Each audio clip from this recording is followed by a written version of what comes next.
बिस्मिल्लाहिर्रहमानिर्रहीम।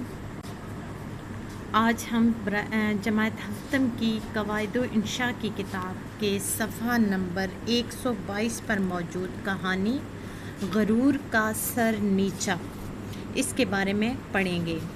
सबसे पहले तो उन्वान को समझ लें कि गरूर का सर नीचा से क्या मुराद है। गरूर का सर नीचा से मुराद ये है कि जो लोग या जो कोई भी गरूर की वजह से अपने आप को बहुत ऊंचा समझते हैं या गरूर की वजह से ख़ुद को बड़ा समझते हैं या किसी और को ख़ातर में नहीं लाते गरूर की वजह से, तो कभी ना कभी ऐसा वक्त ज़रूर आता है कि उनका गरूर टूट जाता है और उनका सर नीचा हो जाता है। यानी उनका वो हमेशा ऊपर नहीं रहता, कभी ना कभी उनका गरूर वो टूटता ज़रूर है, क्योंकि गरूर इंसान को या किसी भी मखलूक को ज़ेब नहीं देता।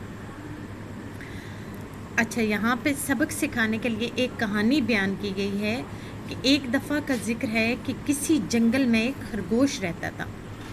उसे अपनी तेज़ रफ्तारी पर बहुत नाज था। वो हर वक्त अपने पड़ोसी कछुए को उसकी सुस्त रफ्तारी पर ताने देता रहता था।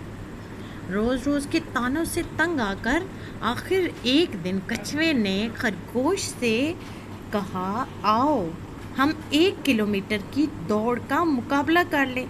अब देखें, जो बात उसने कही है वो आपने कॉमर्स के अंदर लिखनी है, ठीक है, क्योंकि हम उसके मुंह से कही गई बात को हम बयान कर रहे हैं। यहाँ पे भी कॉमर्स और यहाँ पे भी कॉमर्स, ठीक है। आगे खरगोश कछुए की इस बात पर बहुत हंसा और कहने लगा, खूब। आगे इस्तेजाबिया निशान, चूंटी के भी पर निकल आए, यानी वो उसे तंजिया कह रहा था, चूंटी के भी पर निकल आए, यानी बहुत तेज़ होगी चूंटी। ये एक मुहावरा है जो उसने यहाँ पर बोला। फिर इस्तेजाबिया निशान, तुम्हारा और मेरा मुकाबला। फिर इस्तेजाबिया निशान आपने लगाना है, मुकाबले की दावत देकर तुम मेरी तौहीन कर रहे हो। और ये भी जुमला जो उसने कहा वो भी गरूर तकब्बर में कहा, फ़ख्र से कहा। लेकिन कछुए ने बहुत तहम्मुल के साथ, यानी सब्र के साथ अपनी तजवीज़ दोहराई, बल्कि इस पर इसरार किया। मजबूरन खरगोश को इसका चैलेंज कबूल करना पड़ा।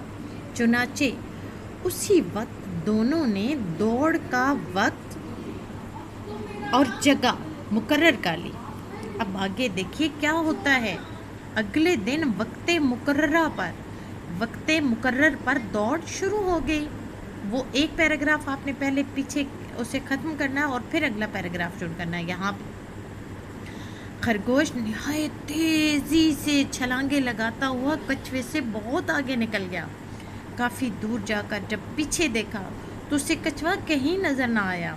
ये देखकर उसने अपने दिल में सोचा, ऐसी भी क्या जल्दी है, कछुआ मेरा मुकाबला खाक करेगा, यानी नहीं कर सकेगा मेरा मुकाबला। थोड़ी देर सस्ता लूँ, यानी आराम कर लूँ, तो फिर आगे रवाना होगा। चुनाचे वो एक सायादार दरख्त के नीचे लेट गया। ठंडी ठंडी हवा चल रही थी। जल्द ही वो ख्वाबे गफलत के मज़े लेने लगा। ये भी एक मुहावरा यहाँ पे इस्तेमाल हुआ है, ख्वाबे गफलत के मज़े लेना, यानी गहरी नींद में चले जाना और दुनिया की किसी चीज़ की तरफ जो है हर तरफ से तवज्जो का हट जाना। अगले पैराग्राफ में लिखेंगे कि आखिर में हुआ क्या।